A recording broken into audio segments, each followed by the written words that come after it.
వచ్చుండాయి feelings వచ్చి వచ్చి చంపేస్తుండాయి feeling feelings వచ్చుండాయి feelings వచ్చుండాయి feelings వచ్చి వచ్చి చంపేస్తుండాయి ఫీలింగ్ ఫీలింగ్స్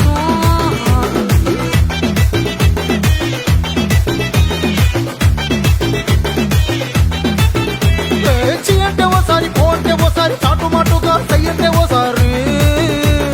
పూలడితే ఓసారి నగలడితే ఓసారి సాదా సీదా చీర కట్టెతే ఓసారి ఒళ్ళు ఇసుకుంటే ఓసారి ఓసారి ఇల్లు సిమ్ముతుంటే ఓసారి ఓసారి నీళ్లు తోడుతుంటే నిజంగా ఓసారి వచ్చుండాయి ఫీలింగ్స్ వచ్చి వచ్చి తప్పేస్తుండే